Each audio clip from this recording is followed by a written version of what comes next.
Muito boa noite, tudo bem com vocês? Um prazer estarmos juntos, uma felicidade pararmos num momento do dia com o objetivo de aprendermos a refletir sempre. Viver sem refletir é nos condenar à condição animal.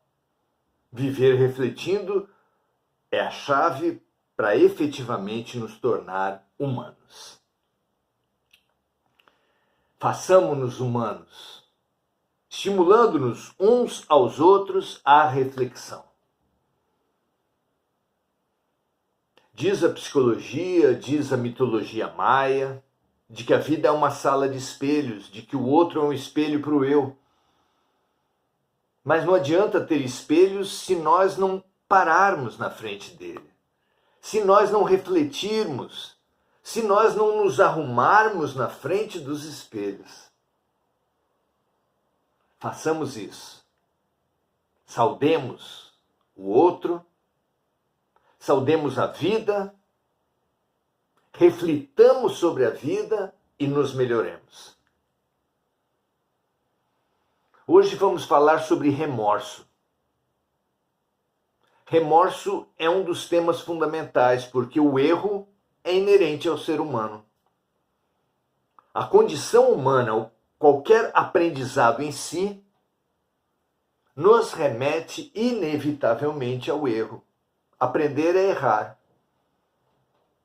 Fala-se no método de aprendizado da tentativa e erro.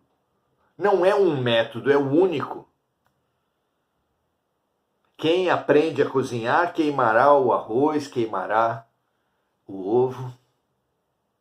Quem aprende a dirigir deixará morrer o carro, inevitavelmente. Imagine uma sala de aula que um professor tentasse fazer um trato com os alunos de, num determinado ano, dar exercícios como sempre, dar provas como sempre, mas nunca, em nenhuma ocasião, nenhum aluno errar. Seria possível isso? O erro é inerente ao aprendizado. Sendo assim, precisamos saber como lidar com o erro. E a consciência do erro, a busca pelo aprendizado, a busca pela reparação dos problemas causados pelos nossos erros e a nossa transformação com eles. É, em suma, a forma de lidarmos, a forma de nos melhorarmos, a forma de crescermos. Alguns podem falar, então o remorso, ele é inevitável? Usemos a palavra que Jesus escolheu.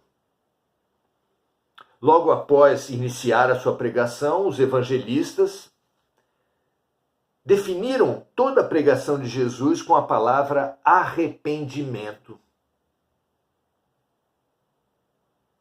Disseram os evangelistas que Jesus passava pelas aldeias ao longo do mar de Genezaré ou do Tiberíades, pregando, dizendo assim: arrependei-vos, é chegado o reino dos céus. É uma maneira muito sintética, surpreendentemente sintética, que os evangelistas escolheram para resumir a pregação de Jesus. Arrependei-vos, é chegado o reino dos céus. 8 palavras. Deixando claro que, para alcançarmos o reino dos céus, precisamos passar pelo arrependimento. Mas arrependimento será a mesma coisa que remorso? Vamos estudar isso? Emmanuel, Chico Xavier são os nossos mestres. O roteiro do nosso aprendizado é o Consolador. Está aqui Chico Xavier, está aqui Emmanuel. São 411 perguntas que passam em revista todo o conhecimento e que hoje vai falar sobre o remorso. A pergunta que se faz a Emmanuel é a seguinte: o remorso é uma punição?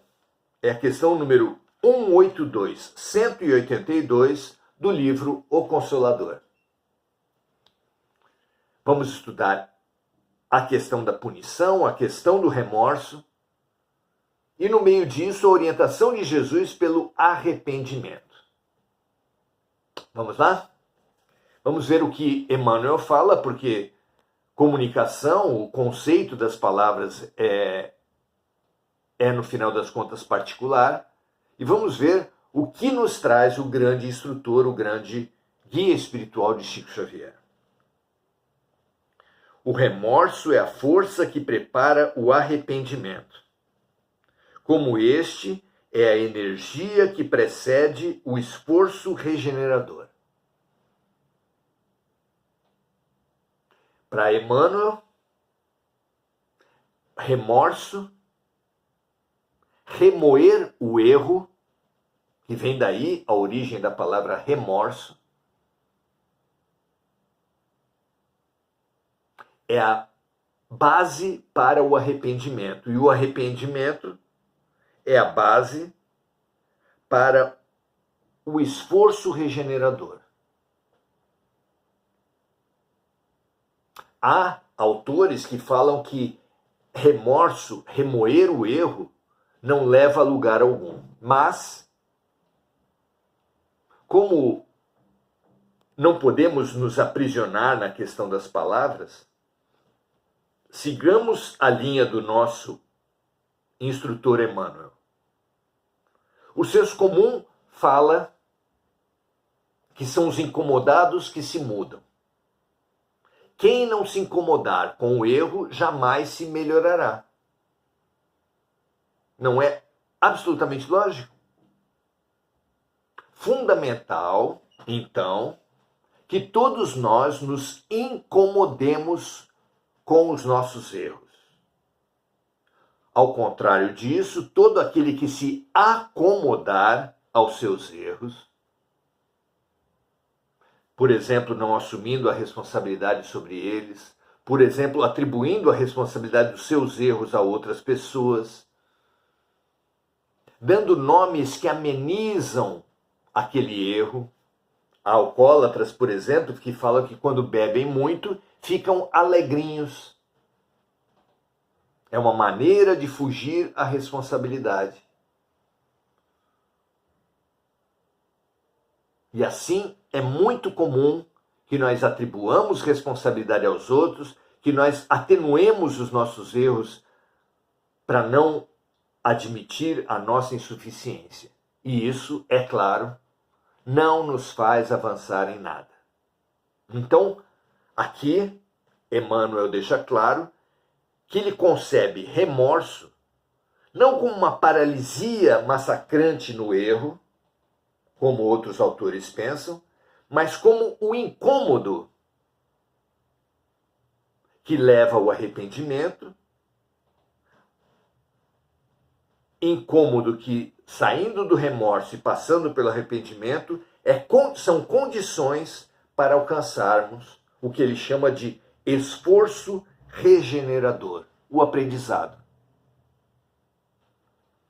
E continua ele: choque espiritual nas suas características profundas, o remorso é o interstício para a luz, a passagem para a luz. Choque espiritual, a dor em geral, o incômodo em geral,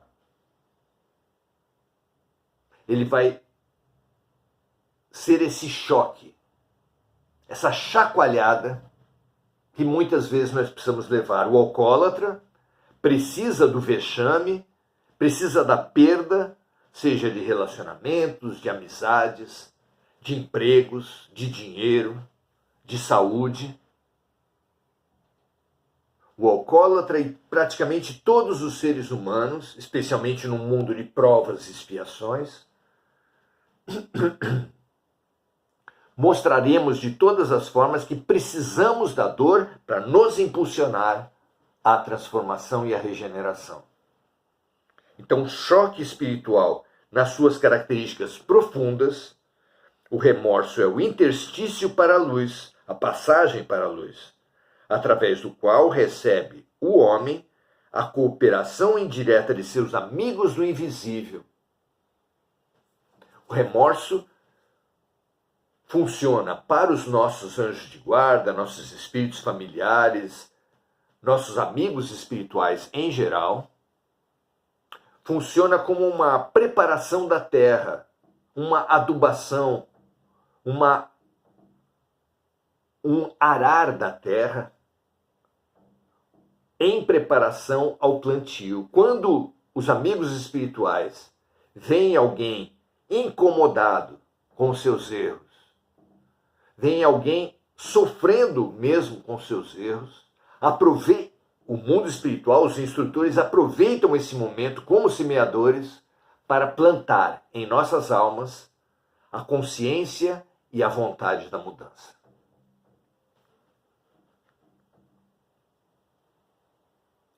Então, através do remorso, o homem recebe a cooperação indireta dos seus amigos do invisível, a fim de retificar seus desvios e renovar seus valores morais na jornada para Deus. Precioso, não é?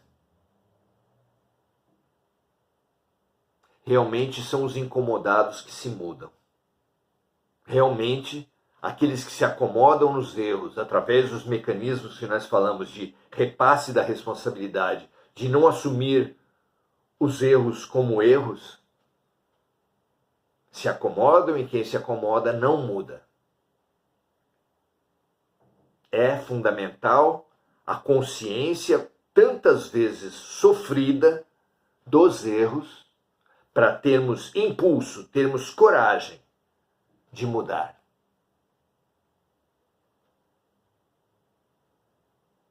A dor, assim, não pode mais ser vista como a teologia tradicional nos tem passado. Punição de Deus. Como poderia ser que Deus mandasse Jesus à terra nos ensinar a perdoar e ele mesmo, Deus, não perdoasse?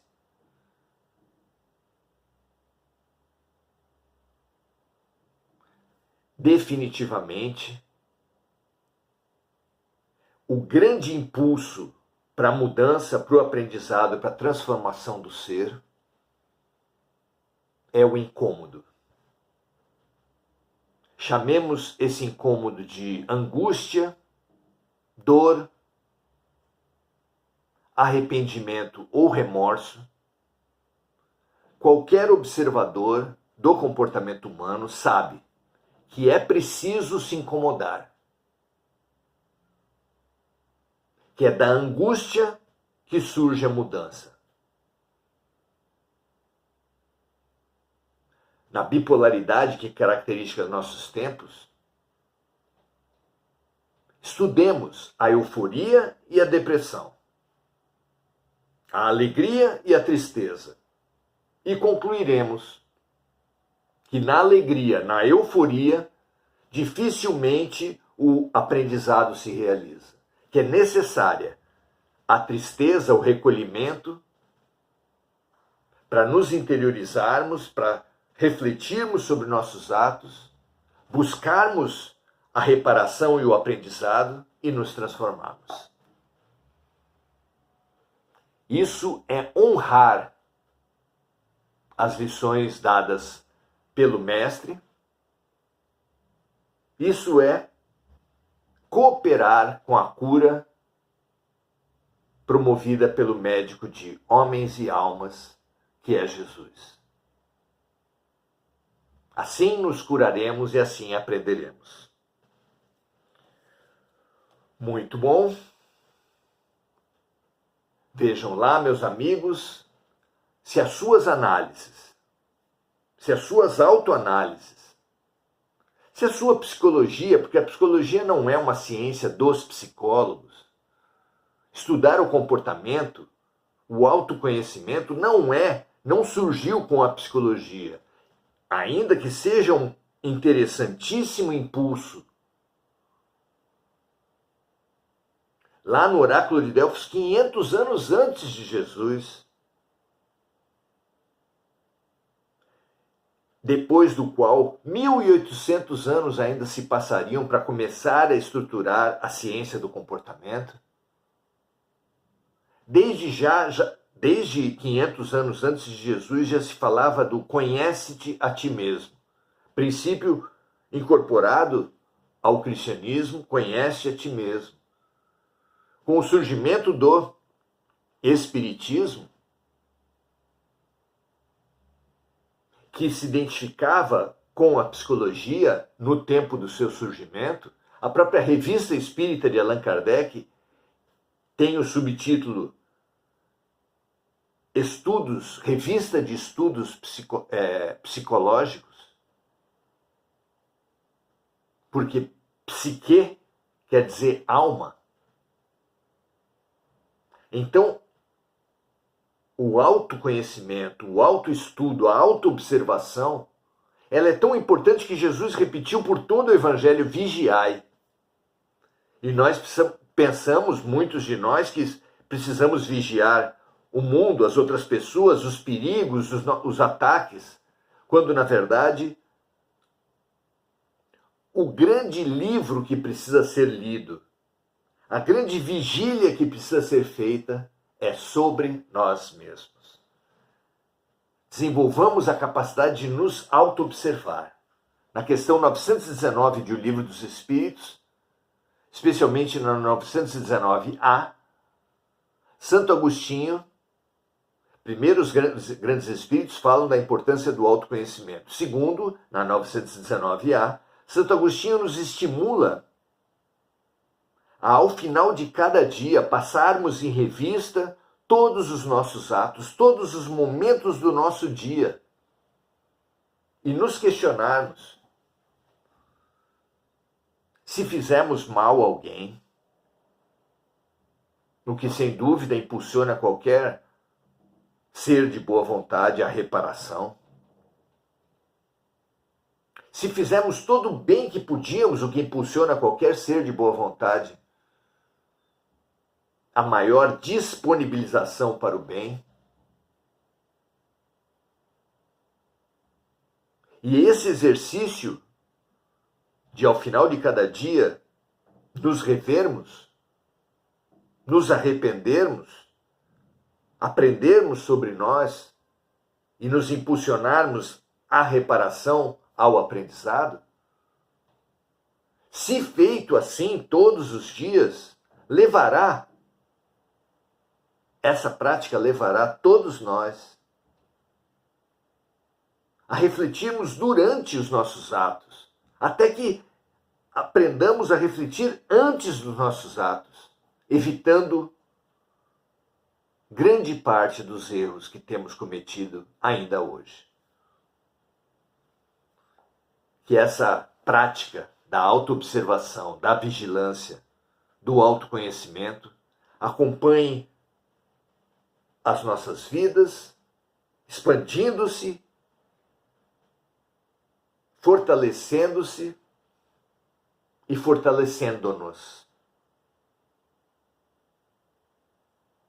Se não para nos tornar perfeitos, mas sem dúvida como um mecanismo fundamental do nosso aperfeiçoamento. Muito felizes por estarmos juntos, os amigos espirituais, eu e vocês, nesse esforço que certamente é um esforço de crescimento coletivo para todos. Maravilhoso que estejamos aqui, maravilhoso que aprendamos uns com os outros e saudando-nos agora nessa parte final. Marco Aurélio Trindade, dando seu boa noite, Mônica Silva, lembrando dos amigos encarnados, desencarnados, vibrando pela paz mundial, vibrando pelas vítimas dos desastres climáticos, automobilísticos, de aviação, dando o seu boa noite a todos também, assim como Andréa Santos e Diana Costa. Muito feliz pela presença de todos. Estimulo sempre os amigos a compartilharem, espalhando o máximo de estímulo, o máximo de coragem, o máximo de luz à nossa volta. Que a terra toda receba a luz que foi gerada aqui e que todos nós, a caminho de amarmos-nos uns aos outros, estimulemo-nos uns aos outros ao aprendizado, à reparação, à reflexão e à transformação. Paz e bem, ótimo final de sábado. Amanhã, domingo, estaremos às 17h30 aqui no Curso Jesus e a Criança, fazendo capítulo a capítulo uma releitura de O Pequeno Príncipe à luz do Evangelho de Nosso Senhor Jesus Cristo. Um grande abraço a todos e até amanhã.